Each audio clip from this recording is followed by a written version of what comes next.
kidogo. Bado kidogo.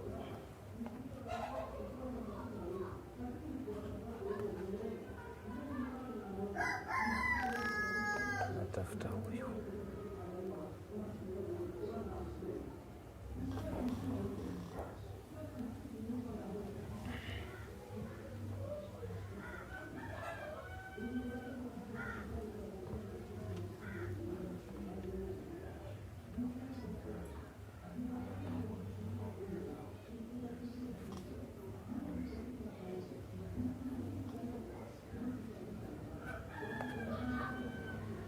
Can begin. Hiyo nitasukuma baadaye.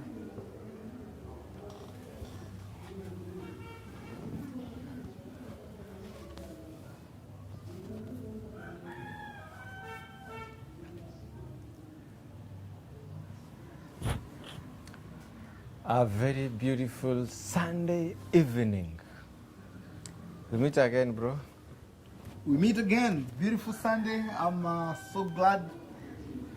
You know, we missed last Sunday due to unavoidable circumstances. The circumstance was avoidable, yes. Only that we didn't avoid. Yeah, so you can imagine we were thirsty to have this conversation. Yes, karibuni kwenye show. My name is Saisi, is the trainer. VTT, you can call me Vincent the trainer. Always a pleasure to be hosted right here at the Word Cafe. And yeah, this is nice. At least today we are doing the outdoors, the yard edition. Okay. Yes. Okay. Pick up line. 1 for 1 segment. No, tunaanza na hapo. A new segment? Yes, 1 for 1. This will be an interesting one. 1 for 1. Yes, 1 for 1. So what are we doing in like 1 for number 1 1, when you hear the word mother or name mother, what comes to your mind? Mother. Yes. What comes to my mind is natural. Mm-hmm. Natural, somebody who nurtures. Okay. Yes. Are you sure? I'm very sure. I doubt. One who nurtures. The one who nurtures. Yes. Mother. Yes. When you hear father? Protector. Protector. Yes. See, provider. Protector. Protector. Yes. So when the name father is mentioned, that's protection. Protection comes to mind because you cannot provide if you're not protecting. And you're a father, you know. You protect, then you provide. When you hear the word loyalty? Loyalty, friend. Friend comes to mind. A true friend. Okay. A true friend will always be loyal. See, lawyer? Oh. Not a lawyer? Do you know what lawyers are loyal for? Let's not go there. All right. Yes. Okay. Hii imenisumbua akili. When you hear the word BBI. BBI ni word ama ni initials ama ni Kiswahili Kizungu? It's an acronym for a word. Okay. BBI. When you hear BBI. Power. Power. Power comes to mind. Inasaa toka pangoni, baba alisema. Kipole. What I think, baba ameshindia kila saa imetoka pangoni. Is it a nyoka? Is BBI a snake? That was the analogy he was using to just suggest you are afraid of something that you didn't know. Now that it's out, of course, the breakdown has been given. And I mean, I'm going in for power because lots of what are in the BBI as it is right now is allocation of positions. So and these positions are meant to spread power. So it's about power struggle. So for me, it's power. When I hear BBI, what comes to my mind is power. You sure? Yes. Tumalizia hapo. Tumalize zote. When you hear the word family? Safe. Safe. Safe.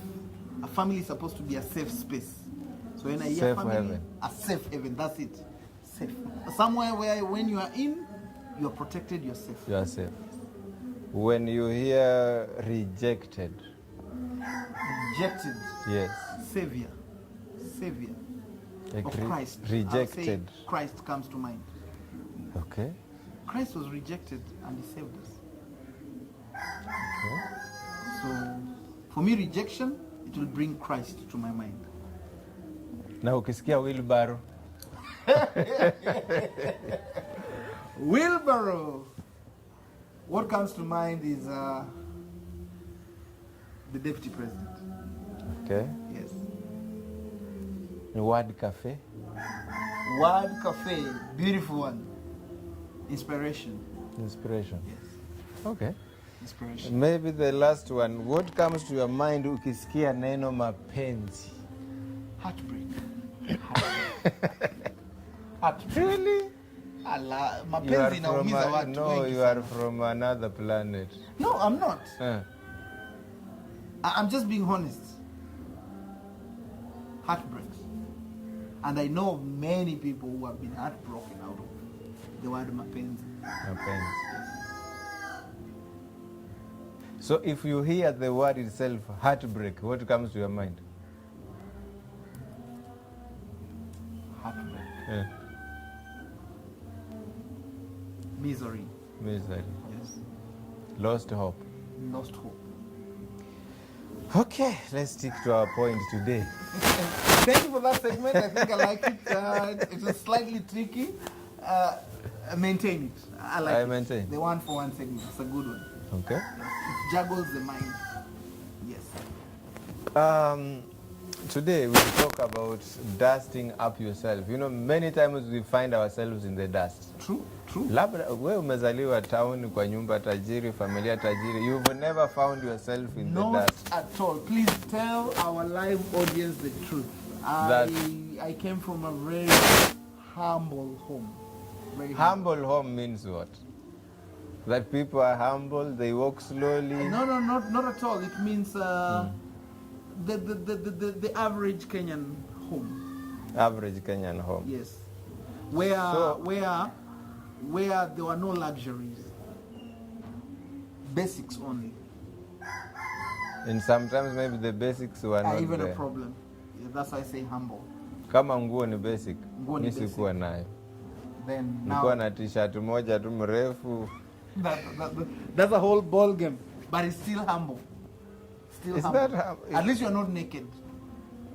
Sometimes we were. What happens when your t-shirt imefuliwa? Unacheza kama wewe. Talk to us about rising from the dust or dusting up yourself. Dusting yourself up. I first want to commend Word Cafe for picking up that particular theme as our topic for conversation today. Yep. And I want to appreciate our director, Lynn, here, just to ensure that everything is working out right. And our live audience, please, you can comment on the comment section where you are watching us from. We missed you last weekend. We thank God we're here. Dusting ourselves up. Very timely. Before maybe you talk about it. Yes. At what point does someone realize, man, I'm in dust? The time you are in dust, basically these are the times you hit rock bottom. You know, and it could be a wide scope. Perhaps you've lost your job, or down. Perhaps your business has crumbled. Perhaps you've lost a loved one, and you're feeling like all is lost. Perhaps you have a chronic disease, you know, and maybe the doctor's report is not good. So it's a wide range of scope. But in most cases, when we hear you're dusting yourself up, one thing comes to mind is you are at a very low point in your life, generally, and you need to pick up the pieces and get better. Okay. Yes. So a lot of things could contribute to this, just like I've mentioned. So the key question is, how do you then dust yourself up and get better? Okay. Yes. We find ourselves in this position. Can we anticipate this time these things will come, or can we see them coming before we dust ourselves up? Kuna zile tunaweza ona? A good question. Kuna zile unaweza there are the situations that you might start to see things dwindling. on a downward spiral. Slowly but steadily. Yes. But then there are situations where by the snap of the finger, Yes. everything you labored to build is gone. Up the flames. A good biblical example is Job. Yes. Job had built his enterprise for many years and he was a successful man Yes. by any measure according to the good book. But then one day he wakes up, a servant comes and tells him all the cattle are gone. Another one, the fields have been eaten up by a wildfire. Yes. Everything is gone. Yes. I mean, bad report upon bad report in a single day, and you are left biting the dust. Yes. You are down there in the pit. So Job's story is a good illustration of how you can find yourself in a rock bottom, and you're confused and wondering, what just happened to me? I thought I had everything taken care of. I thought I had my stuff together. I thought I was solid. And now here you are, and nothing seems to be working. Yes. Everything seems to have gone up the flames. Okay. So with that, you know, it's really a situation that makes you wonder, what has just happened? What are we going to do? Yes. So, on issue, Yes. are we picking some lessons from this? A lot of lessons, because, and for me particularly, I'm looking at it from the point where there was a lot of anger, there was a lot of disappointment, there was a lot of why has this happened?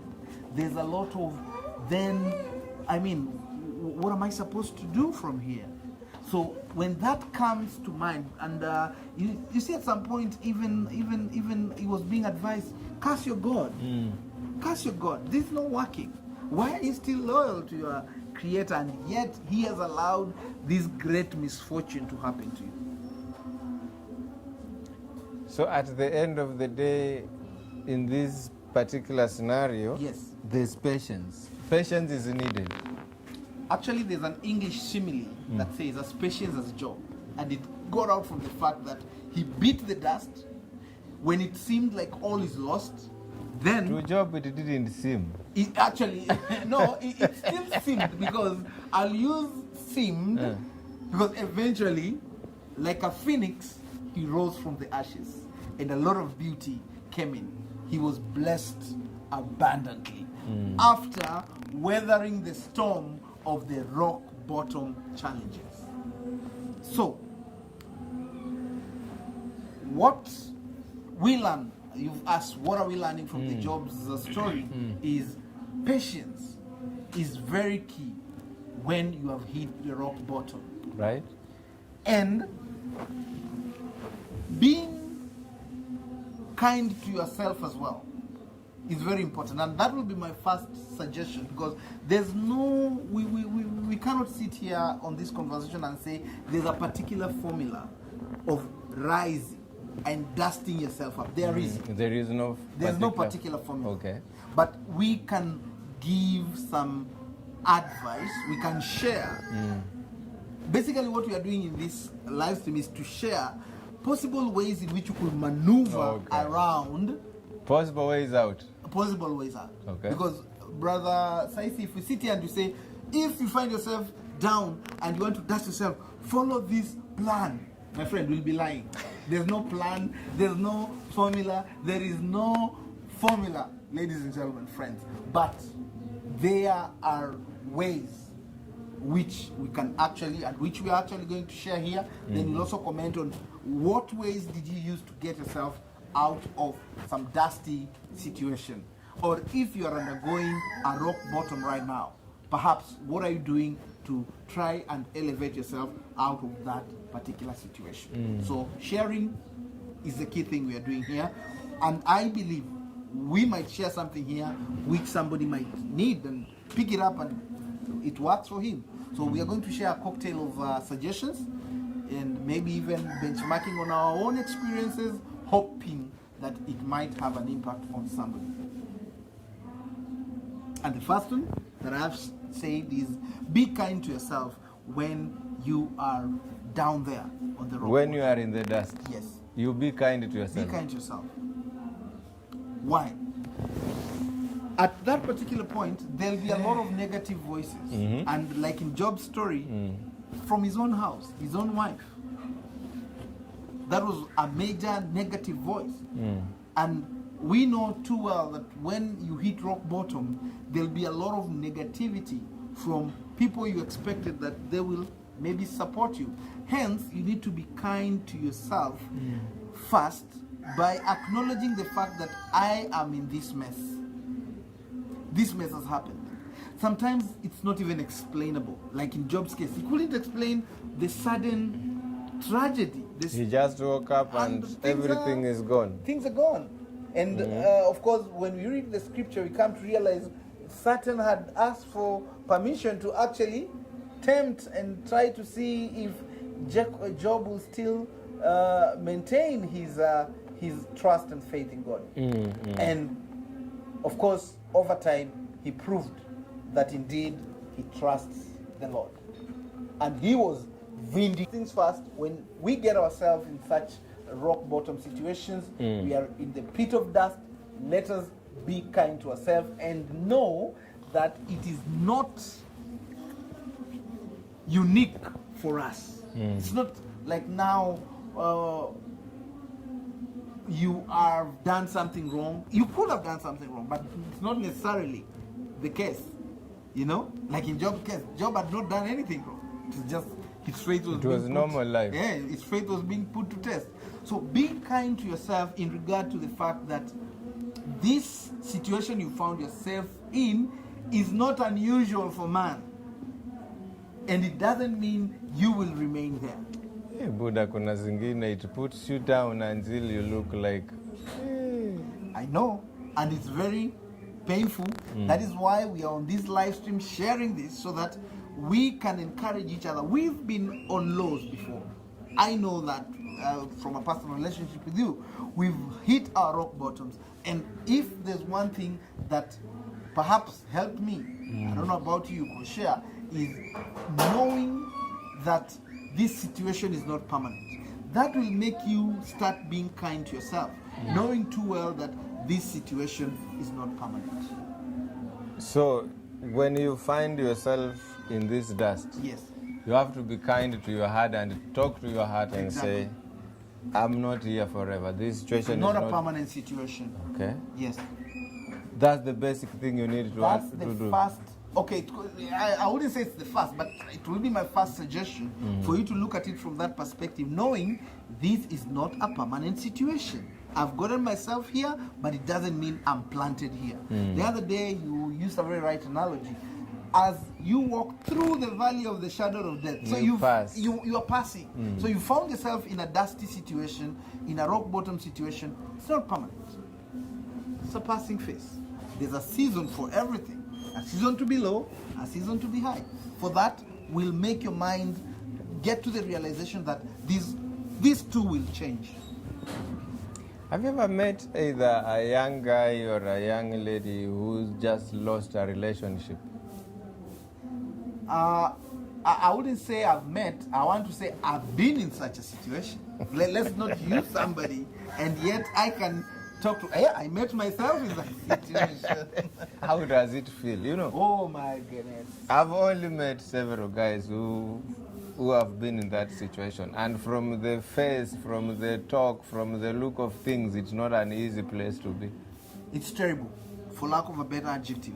It's terrible. You feel like the world doesn't want you anymore. You develop insomnia. You lose appetite. You don't want to eat. You don't even want to shower. I mean, depending with the person that you are, you're just there. Yes, it feels so I've seen a guy who even didn't want to see anybody, just wanted to lock himself in bus. Exactly. No food, no nothing. And in extreme situations, people have killed themselves. Those who did not realize that this is a passing cloud. And that's why we are saying, when you get yourself in such situations, it's not permanent. It's not permanent. It will pass. It's a passing cloud.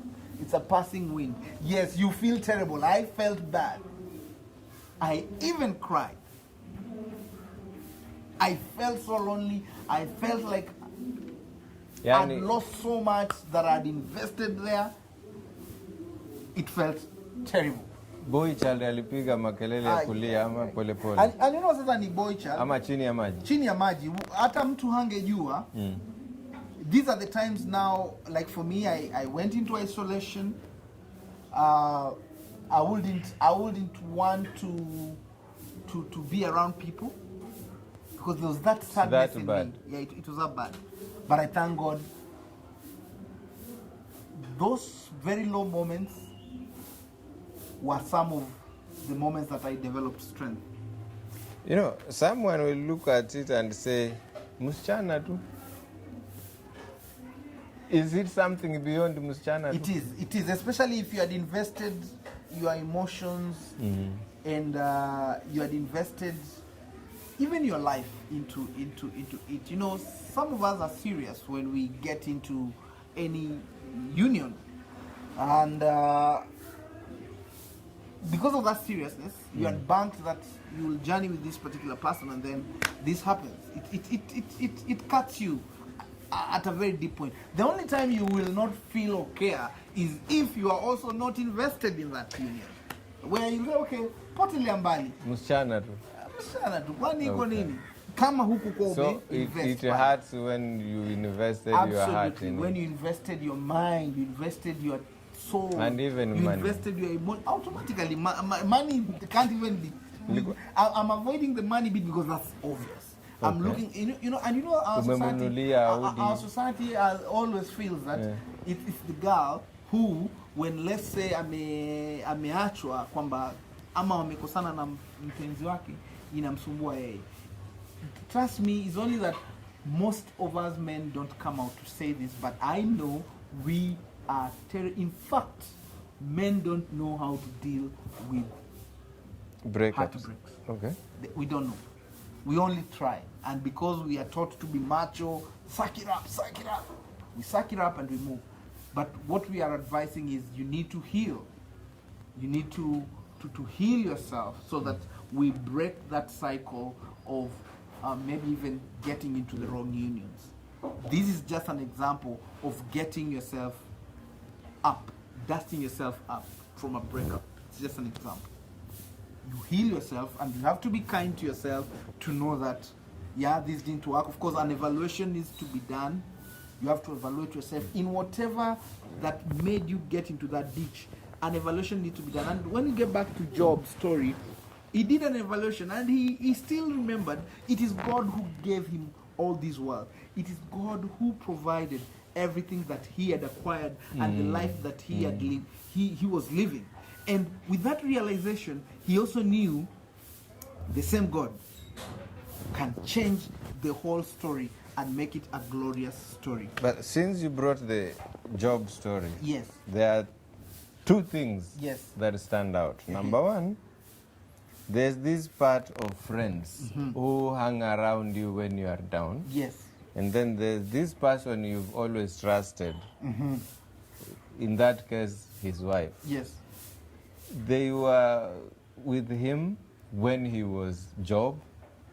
Job. Yes. Yeah, popping and they were with him. And, yes. When he had his colorful clothes. Yes. Everything, you know, everything Job. Yes. And then they were there when this guy was black and white. Yes. But something funny that nobody suggests that, hang on, this God may turn things around. Where do we stand in this? Do we have friends? Do we have the permanent partners, you know, like? Very, very, very interesting and very deep question there, that is. And I would want to say this. Perhaps one of these live streams, we should talk about friendship and the role of friendships in our life, because it's a whole different beat. You know, friendship has to be nurtured. Friendship has to be to be relational. Friendship has to be intentional. And just briefly, unfortunately today, not many people are doing that. So I'm that kind of a person who, when I say you are my friend, I've deposited time and I've invested into that friendship. I don't use the word friendship loosely. I'm that kind of person. I'll tell you, this is my friend, this is my associate. Okay. So what's the difference? Associates are what some people think they are friends. Associates are just people you relate Yule with. mmekutana naye tu ukampa namba. Unaweza kuwa hata ulisoma naye ni jirani yako, lakini si rafiki yako. Yaani ni mtu hakutatizi, as in, how can I put this? Kwa Kiswahili tunasema ni mshikaji. Mshikaji ni mtu ambaye mkikutana mweza cheka kidogo nini, lakini si rafiki yako. Kama kuna mgokaa nini basi. Mkafanya, lakini mkakutana, mkacheka, mkaocheki boli pamoja, you know, but let's say umepatikana na shida na uhitaji msaada wake, hata kusaidia, hata kuwepo, na haitakusumbua na haitamuuma pia, na pia haitamuuma kwa sababu si rafiki yako. Ni associate wako. Mpita njia. Many people confuse associates with friends. Ile ya usidharau madafu, maembe ni ya msimu. So tunaweza sema ni maembe. Usidharau nazi. Okay, maembe ni tunda la msimu. Kwa hivyo sasa tuseme hao maembe sasa. Yeah, associates. Okay. Those are associates. And the associates are many. But friends, these are people, like now, if Saisi, you are my friend, I get a call and I call you, Saisi, I'm in this fix, you will come and pick me up. Yes. But an associate, me, I'm busy, man. I'm doing something else. I can't make it now. Friends will not give. And I think we'll need to have that discussion so that we go deeply on fundamentals of friendship, and so that our viewers and also we might enhance our understanding. Because sometimes we blame people who are our associates and we want to blame them as friends. True. You know? That happens. That's not fair. Actually that happens when people think to be fulani ndiye anataka kuwa rafiki yangu, mbona hajanitumia kakitu. Yes. Unaona hiyo unakuwa umemsegment vibaya. Yeye ni associate wako. Yaani yeye hana they don't have an obligation towards you. So you can't blame them. Yes. But a friend, that's a different ballgame. Now, yes. Can these friends make you lose your focus when you are dusting yourself up? Associates will make you lose your focus. Friends won't. You sure? Yes.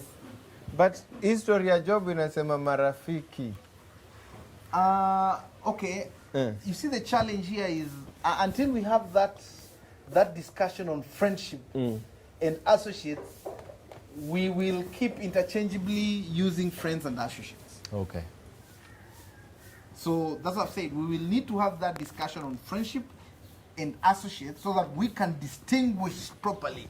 Between friends and associates. And associates. Hence, we will stop using the word friends loosely. Because unfortunately today in society, the word ule rafiki yangu hapana. Yule ni mtu namjua.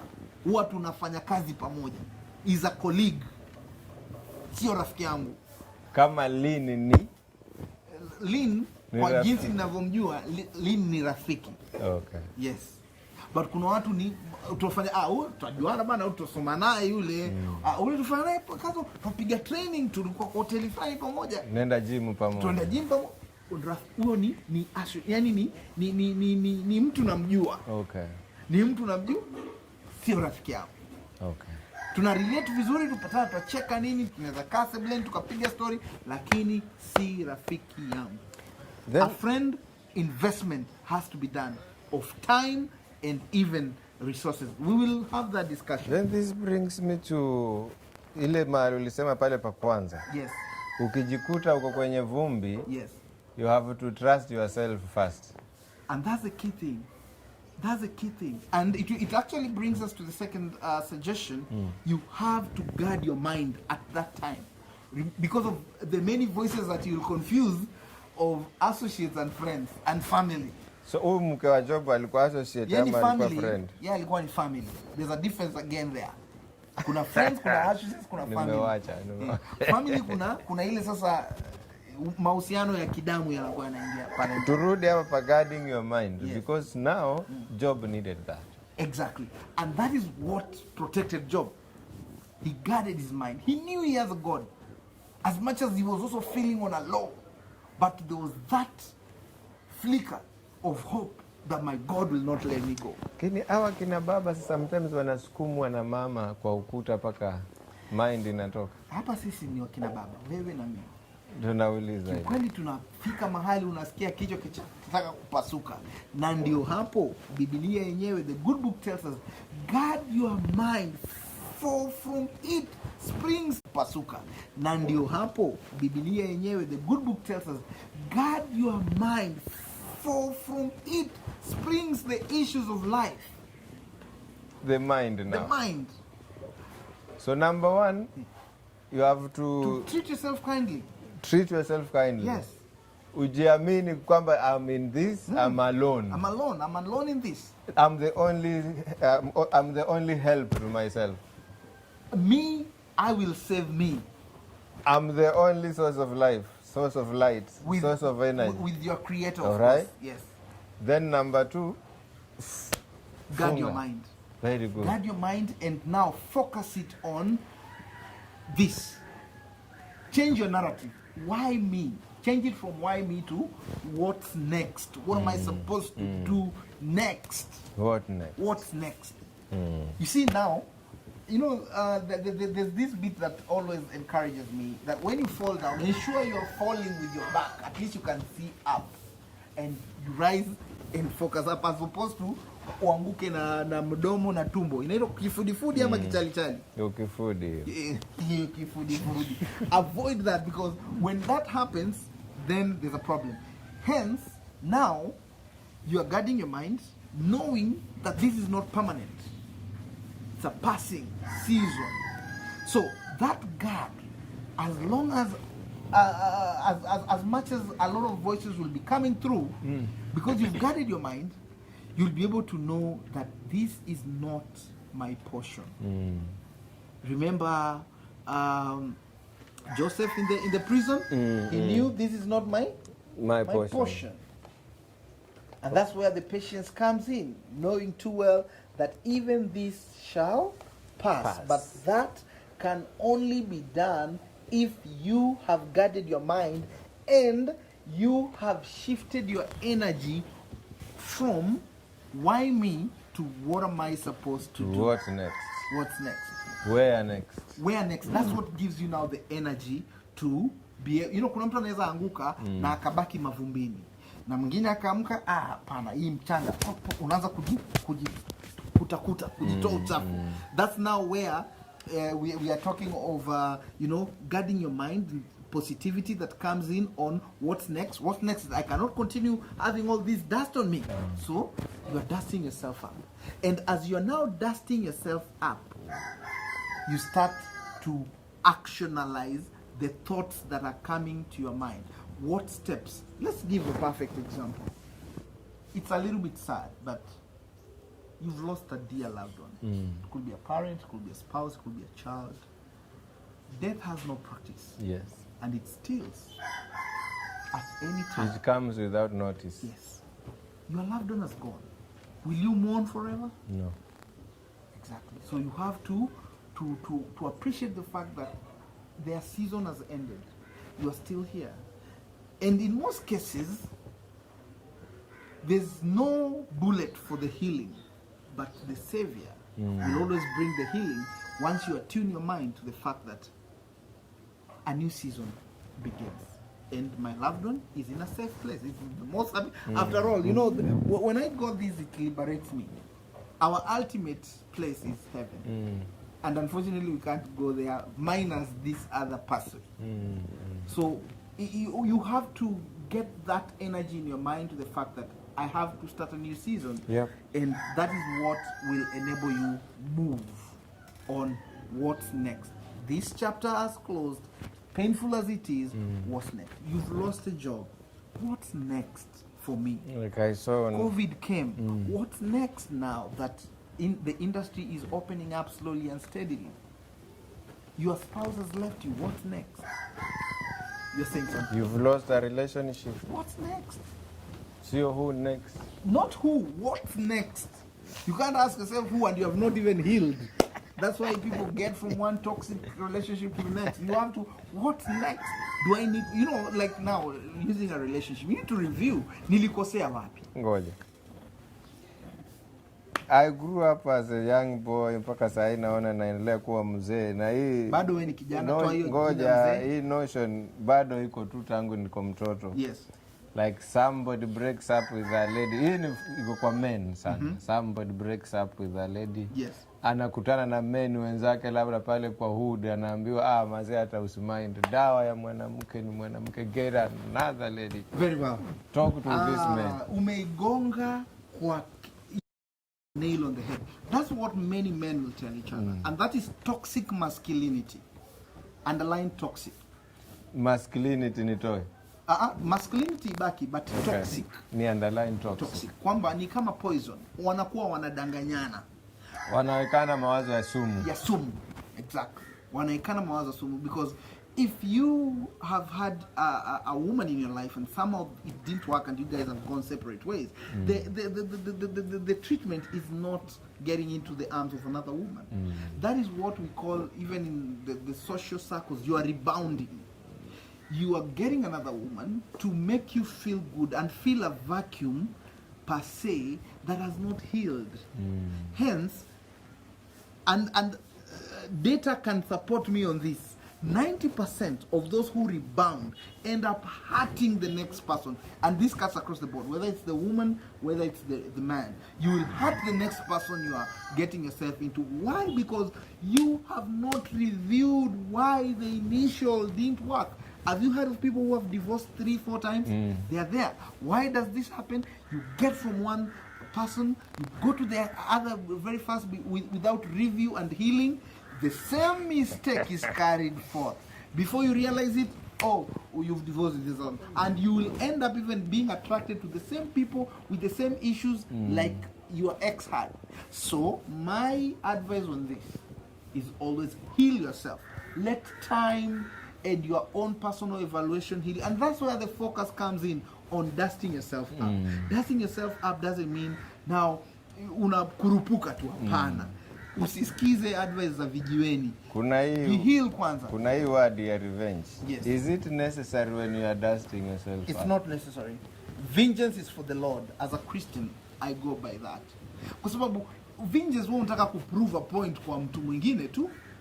Kumbuka, nani atakupa nguvu na ujasiri wa kuwa tofauti? Ni Mungu. So don't say, of course kibinadamu kuna ile unawashwa. Wacha nimuonyeshe. But we get our power from our Creator. Right. And when we are now on a dust level, our relationship has gone berserk. There's a divorce or separation.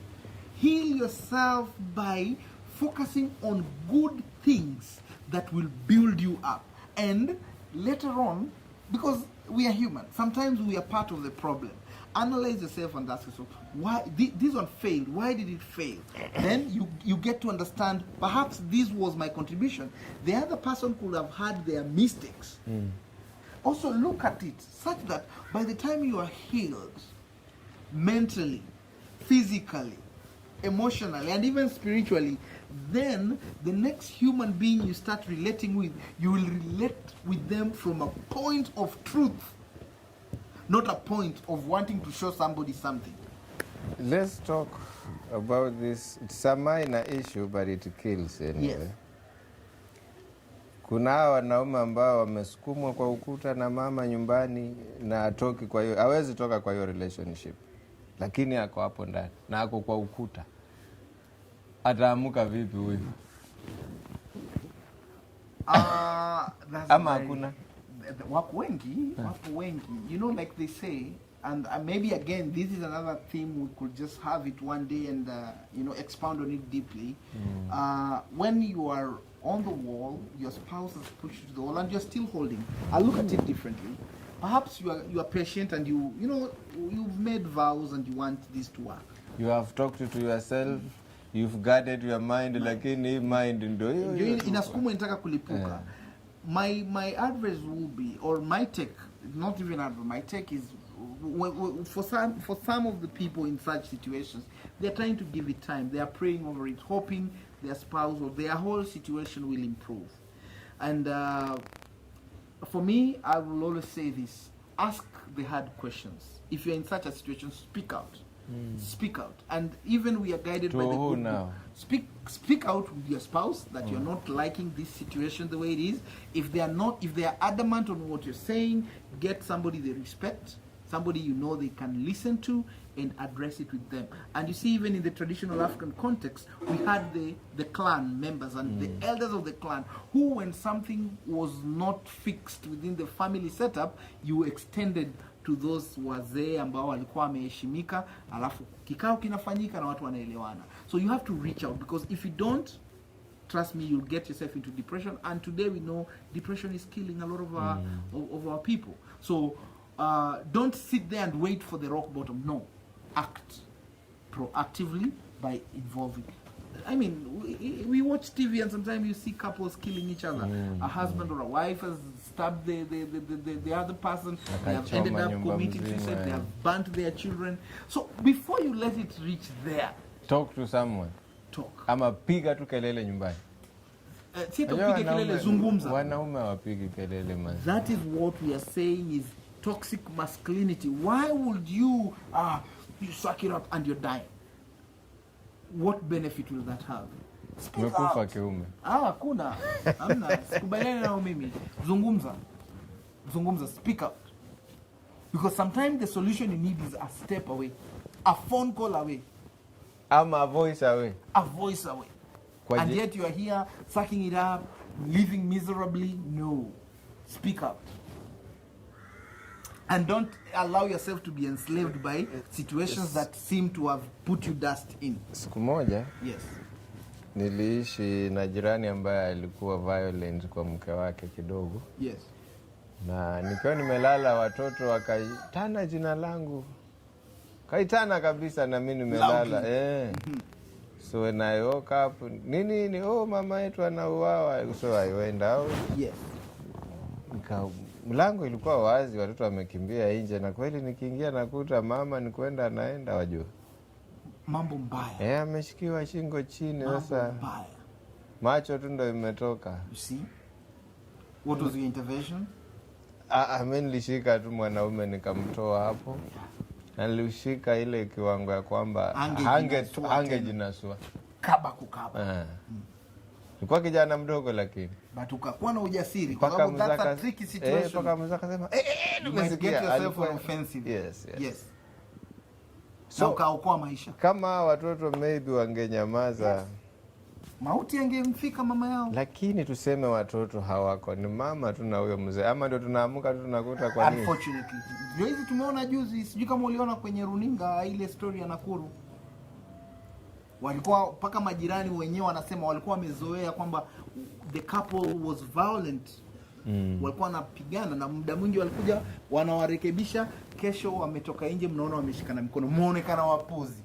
I'm quoting one of the person who was interviewed. So unfortunately this tragic night there was loud music playing and unfortunately they were fighting. None of the neighbors was interested. In the morning they are waking up 2 dead bodies. Killed each other. So this thing can be controlled.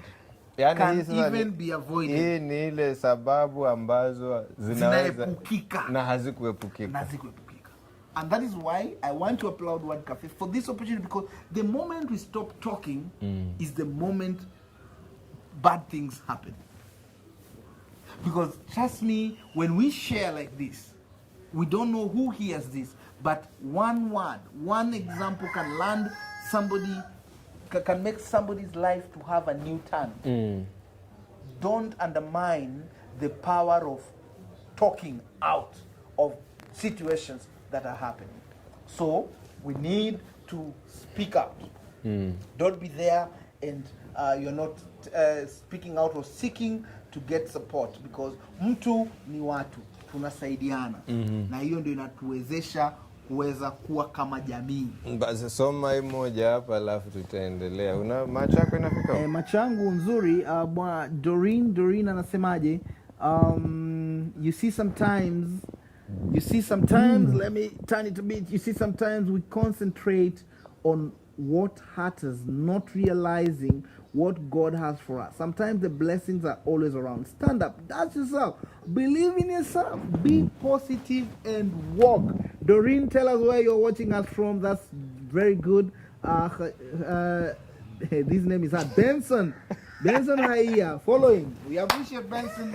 We appreciate Doreen. Thanks a lot. Doreen has put it very well. And in extreme situations, we know, concentrate on what hurts us. You know, kuna sometimes people can make you feel comfortable in the heart. And in such situations, my take is always this: move. Do not be comfort. Do not attain comfort in a discomfort situation. But let me be very particular here. These discomfort situations are good. I know you'll be surprised, but they are good because they build our muscle, our resilience muscle. I've always talked to you off camera, and the thick skin. When you talk of having a thick skin, you can only get a thick skin through discomfort. So discomfort makes us grow, because we grow best in times of discomfort. It is, but it's through the learning experience. So let not your discomfort kill you. Okay. Continue. Hapo kwa discomfort ndio unakuta ego inabidi afly. Manake according to mother ego, akifika mahali anatoa yale manyoya, anaacha miba. So katoto lazima tukafly. Lazima tukatoka. Unatoka na unaenda nalo. So discomfort nzuri. Yes. But never learn to function in a dysfunction. I'll repeat that. Never learn to function. Repeating is not a problem. Repeat and then break it down. What I'm saying is, unajua kuna tuseme kama wewe uko mahali, you are being abused, and then you get used to the abuse. No, you're not supposed to get used to that. So you find a way of living with the abuse. With the abuse. That's why we're saying don't find a way of functioning in a dysfunction, because it's already a dysfunction. Na huwa napenda sana sometimes naona news, unasikia kuna watoto wametoroka kwa sababu especially wasichana walitaka kukeketwa. These are, female genital mutilation. These are girls who have already realized FGM is not right. And as much as my society practices, it's not good. They run to the chief and they're helped. And later on they become shining stars in those societies, because they already know you cannot be around somebody who hurts you every day and you're just there. No. Even the good book does not want that. Move. You're not a tree, you're not planted. Move. Sometimes the moving is the best option. Okay. Not the only option. No, it's the best option. Moving away from trouble. Yes. Hey, I don't know how much time is left, but we can still continue. Maybe there are two other things I want to mention. Let's go to number 3. Number three is being able to then practicing new routines consistently that will grow you. Remember, you found yourself in a bad place. And we've always said this: the mind you will need to rise up is different from the mind that got you into the pit. So for you to get out of the pit, you need now to change. You need another mind to get you out. To get you out. Sio toka vile uliingia. Wezi. Kwa sababu kile kilichokuingiza sio kitakachokutoa. Okay. Kitakachokutoa ni mbinu mbadala. Mbinu tofauti. So ni mbinu mbadala. Mbinu mbadala. Ukisema mbinu tofauti, you change the whole, yes. Mbinu mbadala. Wacha nibakia. Naona Kiswahili changu unazidi kuninoa vizuri. So the mind shift is also needed, because that's when you'll be able to see the differences. Mind shift. The mind shift. There has to be a mind shift that will help you dust yourself. And this mind shift comes from prayer. Because in such moments, when you delve into prayer, somehow the Creator will give you insights on what needs to be done. Then you have to develop new routines that you didn't have before, and then stick to these new routines and these new disciplines to ensure that now you rise slowly but steadily.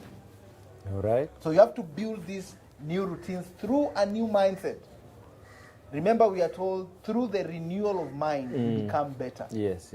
So don't stick with the same mindset that make you or made you get into a stalemate. No. Now you need to start thinking differently. You need to start doing things differently, and slowly but steadily you grow. And the COVID-19 period has taught us that some of the things we did for decades are not applicable today. Are not necessary. So if you want to still hold on to that old beat, it will not be fair even for yourself and for the times that we are living in. Hapa kwa mind shift. Yes. Hapo na kuunga mkono. Like I've been in this for too long. Yes. The only propelling energy will be the mind shift. The mind shift. And using these challenges that happen, maybe umekuwa biashara yako imeenda chini. Na umeangalia unashindwa ni vipi.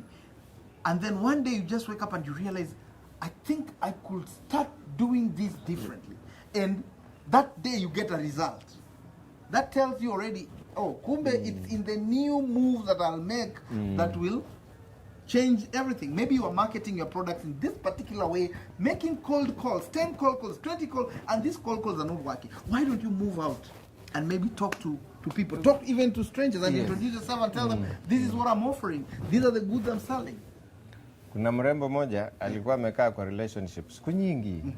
Lakini huyu bwana anamcheza ile kumcheza, but the lady now anaona mazee this like huyu ametumwa kwangu, so I have to my covenant with him. Lazima tu nimvumilie. She spends her money on the guy. Akija, oh babe nataka sijue 10,000, the lady will just ATM. But eventually huyu jamaa akawa anamtesa sana. Hakubadilika. Nilipoongea na huyu mrembo nikamwambia, lakini uone kama labda unazungumziwa uachane na timu mafisi.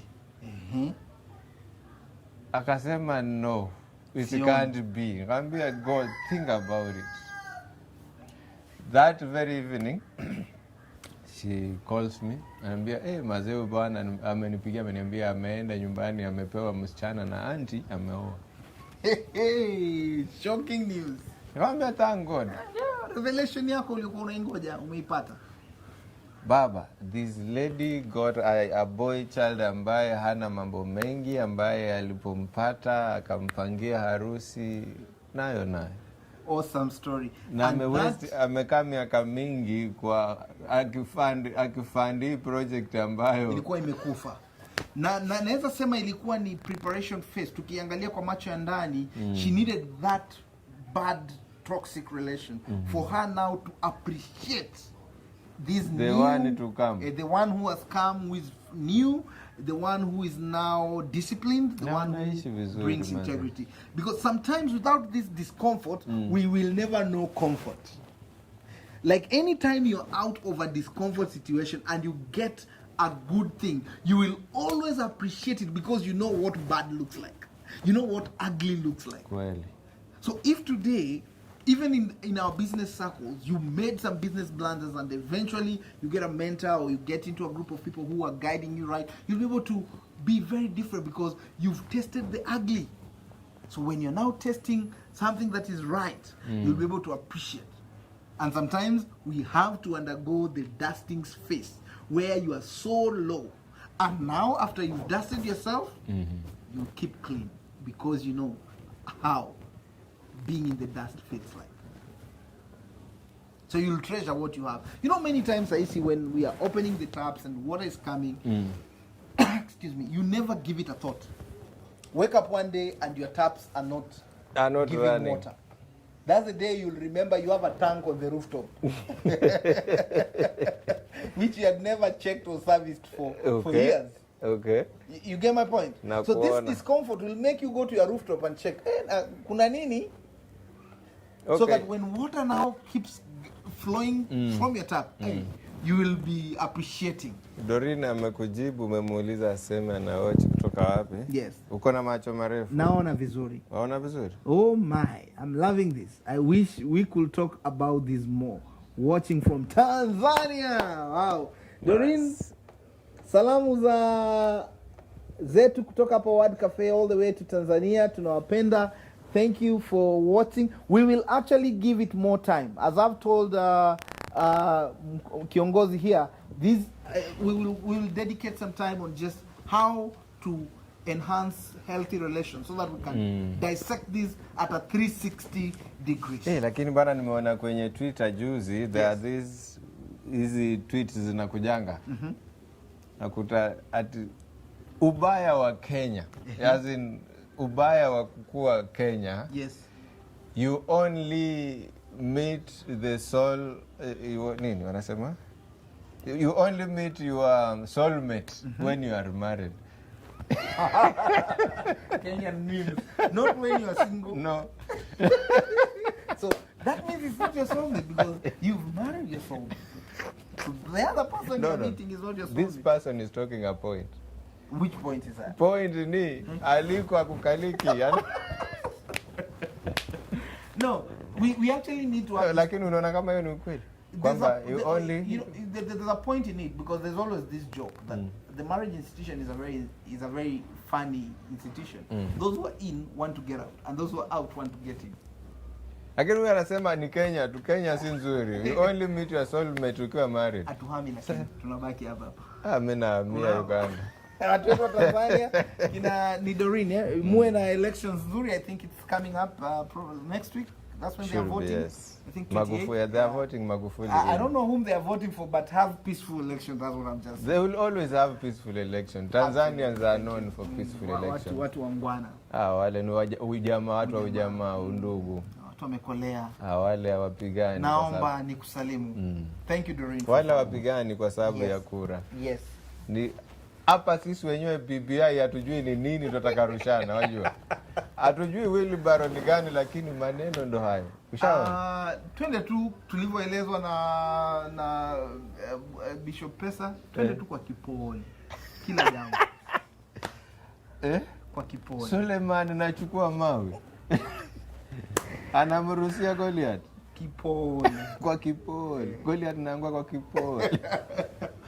Guys, let's keep dusting ourselves up. It's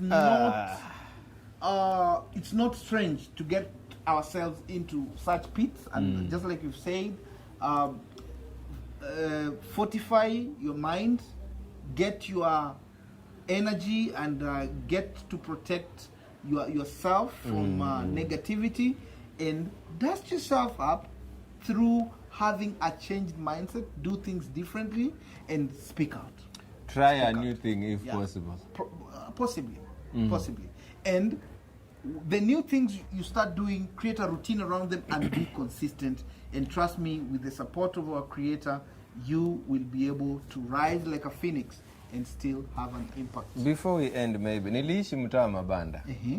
And for me to get out of mtaa wa Mabanda, nilitoka tu na TV yangu peke yake. Ilikuwa great wall wakati huo. Zile za red.